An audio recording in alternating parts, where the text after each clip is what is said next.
Bonjour à toutes et bonjour à tous. Alors la dernière fois, nous avons travaillé sur le Mahabharata et notamment sur la trifonctionnalité dumézilienne, donc en compagnie de Georges Dumézil, qui a découvert des fonctions au sein des mythes et des fonctions qui correspondaient en fait à l'organisation d'une société et notamment à un ordre social. Et un ordre social concernant plutôt des sociétés sédentaires. Alors on va voir ça aujourd'hui.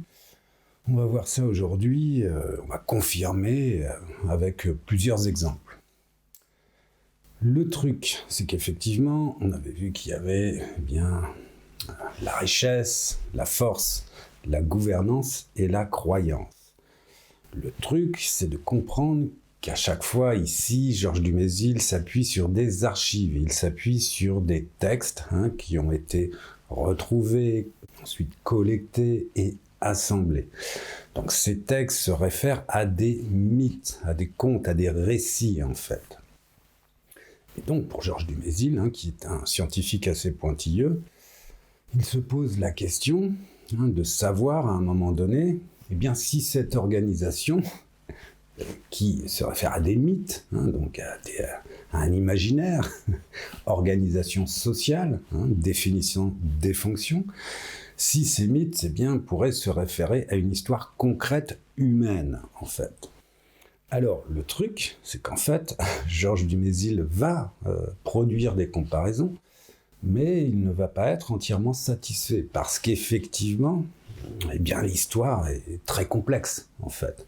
On peut dégager des structures, mais concernant les faits, et concernant la relation entre l'histoire humaine dans ses détails et les mythes, n'est pas si évidente que cela. Alors, si je vous embarque, si je vous oriente vers ce type de questionnement, c'est que Georges Dumézil, en revanche, au sein d'un livre qui s'intitule « Du mythe au roman », Georges Dumézil a tenté une comparaison, pour le coup, entre le mythe et le roman. Non pas entre le mythe et l'histoire, mais entre le mythe et le roman. Et effectivement, là, il a trouvé des preuves, en fait. Ici, effectivement, je vous ai dit qu'on allait confirmer avec plusieurs exemples cette idée de trifonctionnalité.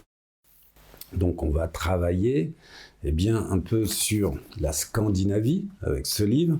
On va travailler également sur l'Irlande, la naissance de l'Irlande, et aussi notamment sur la naissance de Rome. Et c'est avec Rome, en fait, que Georges Dumézil a quelques doutes concernant la relation du mythe à l'histoire. Ok. Alors ici, je vous ai fourni, il y a un petit papier numérique encore pour pouvoir se repérer concernant les histoires de la Scandinavie. Pour rappel quand même, on a vu que la trifonctionnalité partait de l'Inde, et notamment du nord de l'Inde, il y a 4000 ans, et que chronologiquement, cette idée, en fait, s'était déplacée, et c'était notamment déplacé au sein des textes indo-iraniens, c'est toujours sur la base d'archives, donc sur la base de textes, ce sont les études indo-européennes, et puis ensuite, c'était déplacé dans la Rome antique, c'était déplacé en Grèce, c'était déplacé dans l'Europe du Moyen-Âge, et enfin en Scandinavie, jusqu'en Scandinavie. Et là, c'est le cas aujourd'hui, on va travailler sur un mythe, et notamment sur le mythe de l'Edda, en fait. Alors, tout ça est inscrit sur mon petit papier numérique. Ce que nous dit Georges Dumézil du mythe de l'Edda, il nous dit qu'en fait, ce mythe a inspiré un roman, et notamment une saga. Alors, pour nous, le mot saga est plutôt commun aujourd'hui, c'est-à-dire que la saga, c'est comme un roman, en fait. C'est la saga scandinave ou les sagas scandinaves, si vous voulez. Et donc, effectivement, il y a un auteur du XIIe siècle qui rédigea une saga autour de plusieurs personnes. Donc là, ça serait plutôt un roman, c'est un roman d'aventure comme ça, je vais le qualifier comme ça pour que ça soit plus simple. Et ce roman concerne deux individus, Adingus et Regnhilda. Alors pas seulement, évidemment, mais concerne au moins ces deux personnages qui font couple, en fait. Et d'un autre côté, on a le mythe, l'Edda de Snorri. Alors lui qui est vraiment antérieur, très antérieur, au roman, à la saga, notamment de Saxo. Ok. Et en fait, Georges Dumézil nous dit, il va y avoir un petit peu de lecture durant cette intervention, il nous dit, il a été maintes fois remarqué que Saxo met dans la bouche de Adingus et dans celle de son épouse, dont Regnhilda, un poème que récite aussi, dans l'Edda de Snorri, le dieu de la mer Nord et son épouse Skadi. Et cela avec des correspondances si précises que les vers de Saxo peuvent presque passer pour une traduction du texte de l'Edda. Alors là, évidemment, Georges Dumézil est plutôt content, puisqu'effectivement, là déjà, il y a un recoupement, en fait, entre un mythe d'un côté et une saga roman de l'autre. Alors ce recoupement, effectivement, il concerne toujours la question de la trifonctionnalité, c'est-à-dire de comment il va y avoir un récit qui va avoir lieu, notamment avec Nord et Skadi. Là, cette étape, on va passer notre étape, c'est-à-dire qu'on va mettre de côté la saga de Saxo et on va se concentrer en fait un petit peu plus sur le mythe, finalement sur l'Edda de Snorri et sur les aventures de Nord et de Skadi. Là encore, il y a une petite histoire concernant la trifonctionnalité. Alors cette petite histoire, elle concerne deux tribus. Alors là, ça serait plus une bipartition pour le moment qu'une tripartition. Il y a une tribu qui se nomme les Vannes. Donc, en ayant toujours en tête que ce sont des tribus divines, on parle de Dieu, toujours, d'un ensemble de dieux. Donc, on a les Vannes, et à leur tête, il y a le dieu Nord. Et le dieu Nord, c'est le dieu de la mer, en fait. Alors, on situe cette histoire, a priori, sur la côte ouest scandinave, donc plutôt du côté de la Norvège, de la Norvège contemporaine.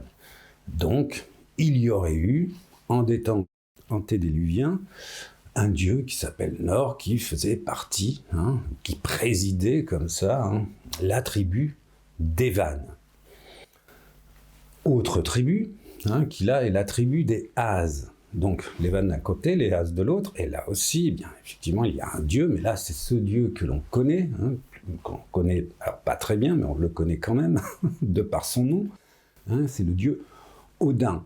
Ça nous rappelle effectivement les blockbusters américains, avec Thor, avec Loki, etc., etc. Et Odin, pareil, préside la tribu Ase. Alors il semblerait qu'effectivement, il y ait eu, c'est pas il semblerait d'ailleurs, qu'il y ait eu une assimilation des Vannes par les Ases. Donc ça concerne, une histoire et finalement une guerre de fondation. Si je pointe le lieu de la richesse pour les Vannes, c'est que les Vannes, effectivement, représentent la fertilité, la fécondité. Mais pour les Ases, les Vannes, en fait, ce sont les détenteurs de la magie basse. Alors que Saxo, d'ailleurs, traduira par la magie noire. Saxo, c'est le XIIe siècle, donc c'est l'ère chrétienne. Et les Ases, évidemment, sont détenteurs de la magie blanche, et notamment plutôt de la magie noble. Et en fait, les Vannes, effectivement, ont de mauvaises mœurs. Ils ont de mauvaises mœurs, puisqu'effectivement, Nor, dans un premier temps, dans les premiers temps de l'histoire, du récit, eh bien, va se marier. Alors, selon mes versions, va se marier avec sa sœur ou bien avec sa nourrice. Et là, il y a la question, évidemment, de l'inceste. Donc, ce qui veut dire que les Vannes, en fait, alors qui sont producteurs de richesses, producteurs de ressources, donc effectivement, toujours cette idée bien qu'ils sont agriculteurs, etc., ont de mauvaises mœurs, en fait. Et ils détiennent aussi ce pouvoir de l'ivresse, en fait. Et finalement, bien au cours de l'histoire, Odin va quelque part embarqué par des subterfuges, c'est-à-dire que en fait Nor, durant son récit, va rencontrer un mendiant, et en fait ce mendiant c'était Odin déguisé, et Odin va progressivement finalement embarquer Nor et le socialiser, puisque la tribu Az, effectivement, on retrouve toujours les mêmes choses, ce sont de très bons guerriers avec une très bonne culture. Donc ils ont la bonne morale, ils ont la bonne langue aussi, évidemment, et effectivement les dieux Vannes vont être complètement assimilés par les Az. Et ça, finalement, ça va, concernant l'histoire des Az, eh bien, les Vannes vont disparaître, vont se dissoudre dans cette histoire. Alors, je vais vous lire un petit passage pour confirmer avec Georges Dumézil ce que je viens de vous raconter.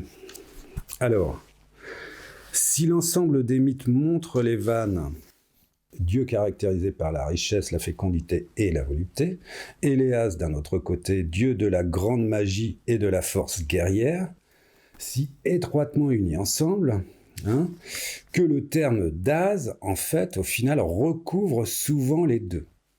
Toutefois, un mythe spécial n'en expose pas moins une phase initiale où d'abord, ils s'affrontent dans une guerre violente, au succès alterné, mais sans décision. C'est une guerre de fondation, finalement, où les combats, les batailles sont, pour le dire ainsi, équitables. Donc, des succès alternés, mais sans décision, au terme de laquelle il conclut un accord, non seulement de paix, mais d'association.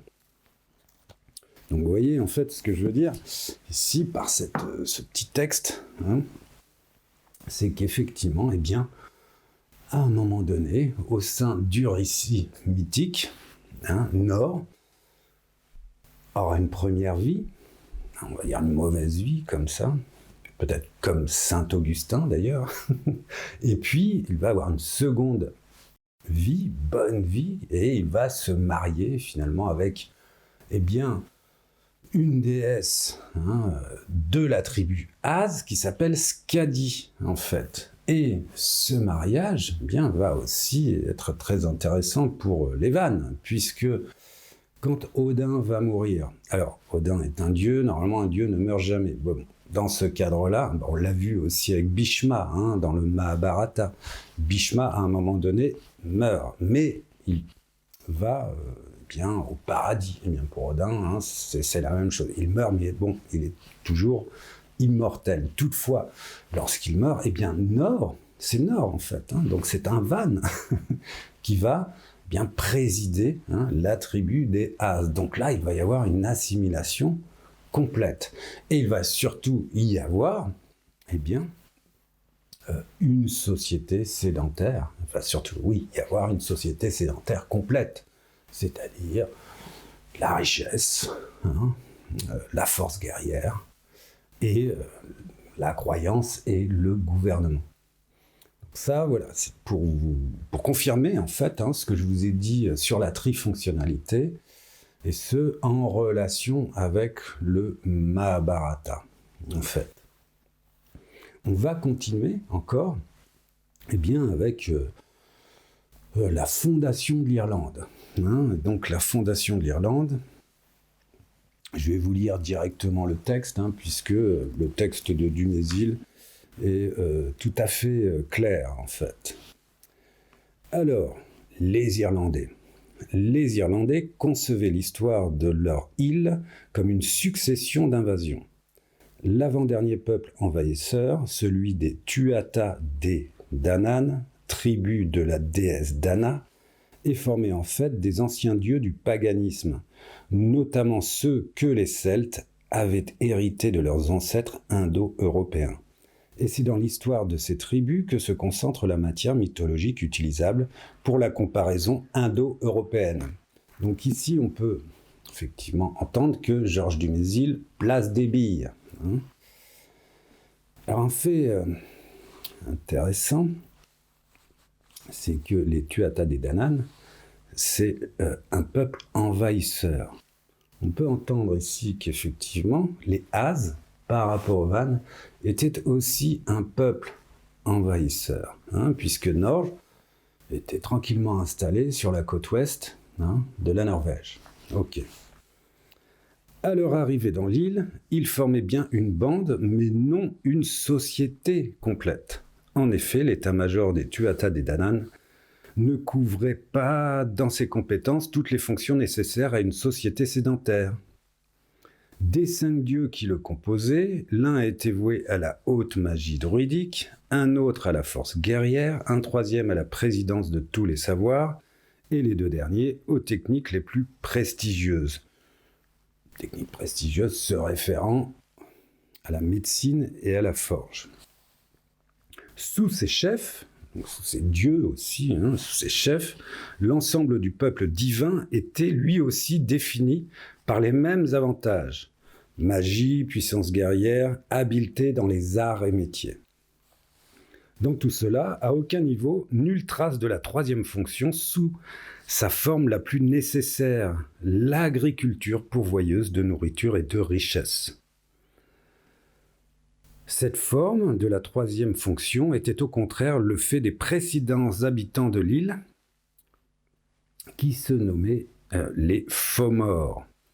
Et les Fomors étaient des êtres démoniaques que les Tuatha Dé Danann vainquirent, tuèrent en grande partie et pour le reste domestiquèrent. On se rappelle de la socialisation du dieu Nord. Et c'est en conclusion de cette guerre, de leur célèbre victoire, que les envahisseurs Tuatha Dé Danann décidèrent de laisser la vie sauve au chef des vaincus, moyennant la révélation des secrets qui devaient assurer la prospérité agricole et pastorale de l'Irlande. Donc là encore, même histoire, c'est-à-dire que, effectivement, on a ceux qui produisent la richesse nécessaire à la survie, l'agriculture, l'élevage, et puis on a bien finalement une conquête qui se référait à une tribu, alors c'est toujours divin, on est toujours dans la construction d'une société idéale, et cette tribu va assimiler en fait les savoirs qui sont sur place en fait. Et on peut se dire bien que finalement, ça s'est un peu produit de la même manière avec les Vannes et les Az. Alors, ce qu'il faut entendre ici, ce que vous avez entendu, c'est qu'effectivement, les Tuatha Dé Danann avaient aussi, en leur compagnie, les médecins et les artisans, donc les forgerons et les médecins. Alors ici, effectivement, c'est pour comprendre que les récits, le contenu des récits évolue, change, puisque concernant le Mahabharata et concernant les dieux H20, les médecins sont plutôt de ce côté-là, sont plutôt du côté du soin, en fait. Toutefois, on revient toujours à ces mêmes figures, les Fomors sont des êtres démoniaques, qu'il faut socialiser et domestiquer, très clairement. Et ce, effectivement, pour créer une société sédentaire. Alors, il y a le dernier cas, maintenant, et qui concerne la fondation de Rome. Et la rebelote, la fondation de Rome, se produit notamment avec Romulus. Alors, ici, il n'y a pas Rémus, parce qu'on se rappelle du mythe de Romulus et de Rémus, avec cette fameuse icône de Romulus et Rémus allaité par une louve. Donc là, c'est seulement Romulus. Romulus qui est à la tête de proto-romains et qui, alors ce Romulus, a finalement créé des relations avec les Étrusques. Alors pour le coup, les Étrusques, là, ce sont eux les guerriers, ce sont les bons guerriers en fait. Et ces Étrusques ont aussi un chef. Donc, on a Romulus, Lucion. Romulus, évidemment, c'est gouvernance et croyance. Et enfin, on a les Sabins. Et là encore, rebelote. Une guerre de fondation va se produire avec les Sabins, et rebelote encore, c'est-à-dire que cette guerre de fondation va être équitable en fait.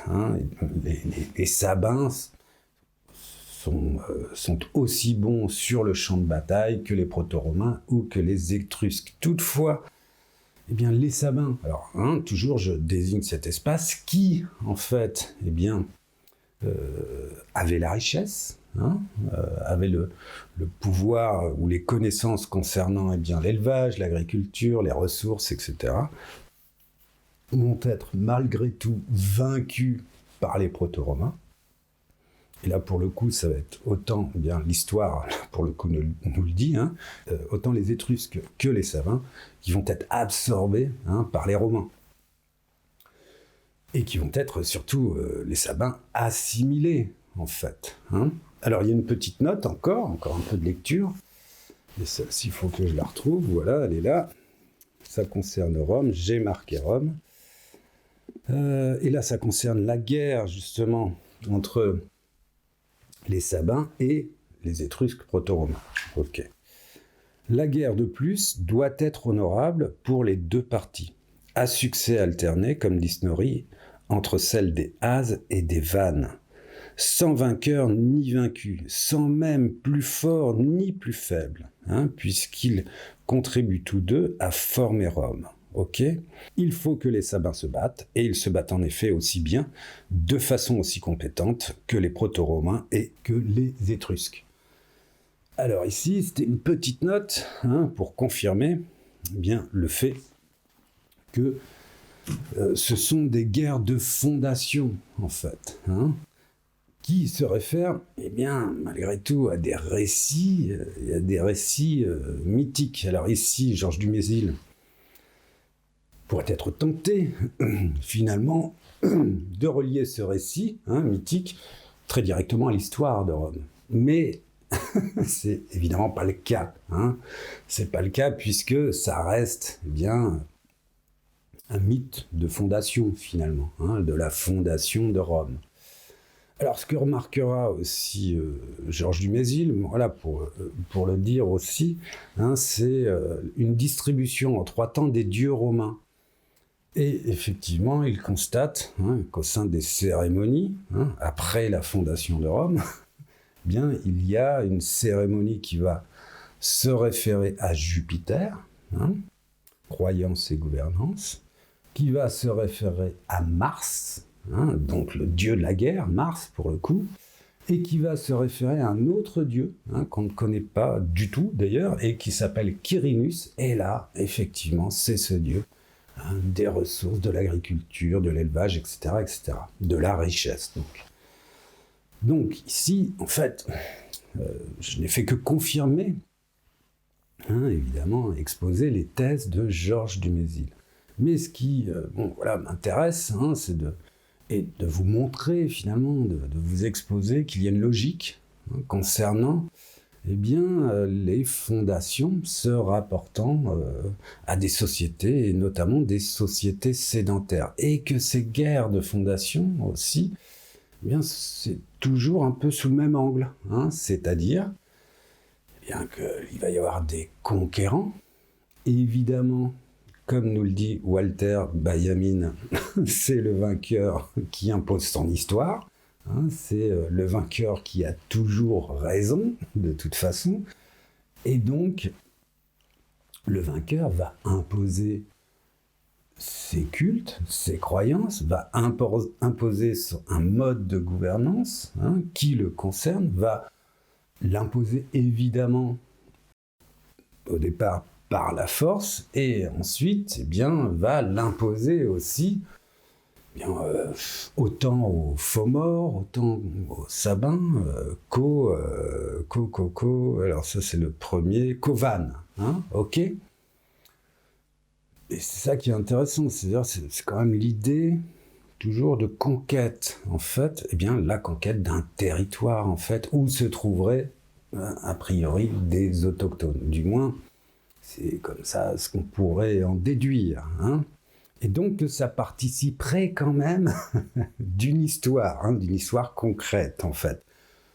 Toutefois, la manière dont est racontée cette histoire, bien entendu, elle est effectivement en regard de la croyance et finalement de la culture des vainqueurs, très clairement. Donc c'est pour ça qu'il faut y aller avec des pincettes, pour le coup. Toutefois, ça nous indique quelque chose. Et là, avant de terminer, je vais passer à une petite étape qui va concerner la philosophie, en fait, et notamment un auteur qui s'appelle Georg Wilhelm Friedrich Hegel. Et Georg Wilhelm Friedrich Hegel a travaillé sur un concept qui s'appelle l'Aufhebung. Ce concept, en fait, est intéressant parce qu'il nous dit aussi quelque chose de ce qui se produit au sein des guerres de fondation, en fait. Alors, ce concept est intéressant, il a été forgé, alors c'est le concept hegelien par excellence. Si vous entendez le mot Aufhebung, tout de suite, c'est que ça parle d'Hegel, de toute façon. Et ce concept, c'est un concept, effectivement, qui est en contradiction, en fait, au sein de sa signification. C'est-à-dire qu'effectivement, à la fois, il veut dire supprimer et conserver. Donc, simultanément, Aufhebung veut dire supprimer et conserver. Donc, c'est un concept qui est vraiment en tension et qui est pour le coup en lui-même contradictoire, très clairement. Et pourtant, Hegel forge quand même ce concept pour expliquer, nous dit-il, la vie elle-même, en fait. Alors, évidemment, en relation avec ce qu'il appelle le mouvement dialectique, avec ce qu'il appelle effectivement la dialectique. Donc on parle, alors quand on parle de raison d'ailleurs avec Hegel, il vaudrait mieux dire dialectique en fait. Et cette dialectique concerne aussi les mouvements de l'histoire. Et là, ce qui est intéressant, effectivement, qu'est-ce qui se passe avec ces guerres de fondation, avec la fondation de ces nations, de ces cités. Il se passe ce que nous dit Hegel, au sein d'un mouvement historique, c'est-à-dire qu'il y a une suppression des Fomors, des Sabins et des Vannes, je vais y arriver. Toutefois, et malgré tout, également et simultanément une conservation. C'est-à-dire qu'effectivement, nos guerriers conquérants n'ont pas complètement supprimé, en fait, les Sabins, les Fomors, alors sauf en Irlande où là ils ont apparemment été à bras raccourcis, et les Vannes. Il y a eu une assimilation, en fait, donc une conservation. Et c'est avec ce concept, finalement, que Hegel, lui aussi, quelque part, confirme la manière dont les sociétés humaines évoluent. C'est-à-dire qu'effectivement, le mouvement de l'histoire veut qu'à des moments donnés, il y ait des basculements. Il y ait, finalement, alors, ce qu'on pourrait appeler des révolutions, des révolutions, au sens, effectivement, d'un territoire qui serait conquis, et territoire conquis qui serait ensuite assimilé. Enfin, du moins, le peuple serait assimilés par les conquérants. Et donc qui signifie finalement à la fois une suppression, donc dans un mouvement contradictoire, à la fois une suppression et une conservation simultanée, en fait.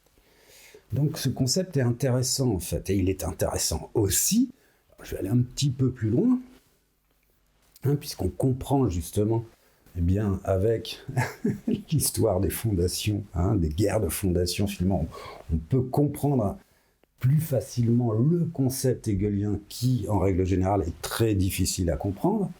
Donc c'est une manière de le faire entendre, en fait.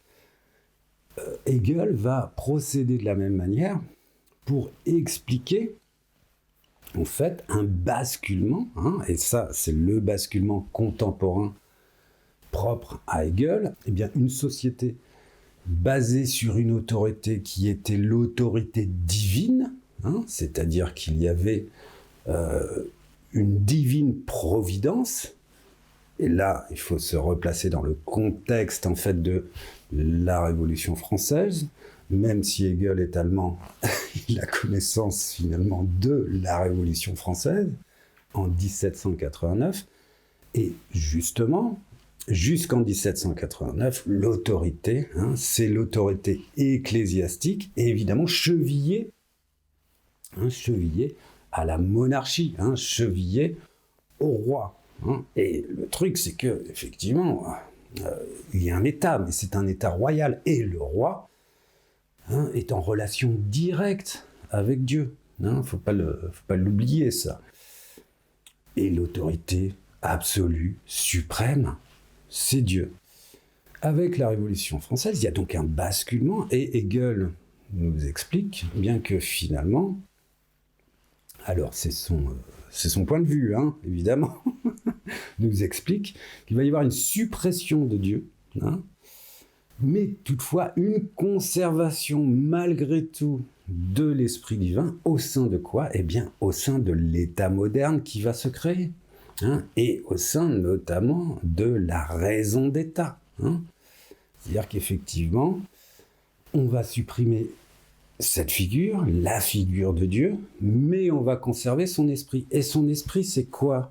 Alors ça, il faudrait passer par Kant. L'esprit, finalement, ça serait la culture chrétienne, ça serait la morale, notamment. Ce serait la morale chrétienne.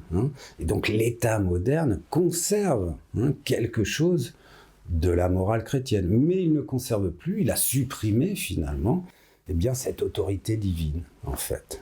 Donc on est passé, durant la Révolution française, d'un État royal divin, d'une divine providence d'ailleurs, à un État-providence. Là, ça nous rappelle quelque chose quand je vous dis ça, bien entendu.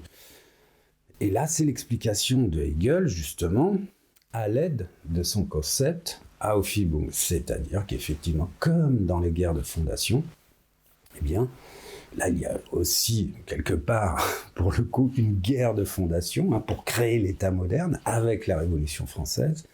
Comme pour les guerres de fondation, il y a une suppression, mais il y a aussi une conservation. Et l'Aufhebung est représentatif, finalement, en tant que concept, de ce mouvement dialectique, et effectivement de ce mouvement dialectique qui va se référer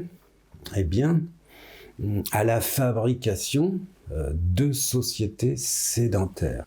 Alors effectivement, pour ajouter un dernier point, et puis je pense que je le rappellerai dans d'autres interventions de toute façon, on est passé effectivement durant la Révolution française, quand même toujours à cette idée de précédemment, lorsqu'il y avait une unité divine au pouvoir, toujours avec cette idée de richesse, le tiers-état, la noblesse, la guerre, et puis effectivement la noblesse, la guerre et la hiérarchie, et ici le clergé, donc la croyance, très clairement. Donc là, c'était avant la Révolution française. Et puis, par la suite, il y a eu Montesquieu. Ça, je pense, je vous le répète, mais c'est pas grave, je vous le répéterai, avec finalement l'établissement de nouvelles fonctions qui serait la fonction législative, la fonction exécutive et la fonction judiciaire. Donc, vous voyez, il y a quand même une espèce finalement de remplacement, alors de suppression là encore, de conservation sans doute, pour finalement établir une nouvelle tripartition suite à la Révolution française. Ok, je m'arrête là et je vous remercie.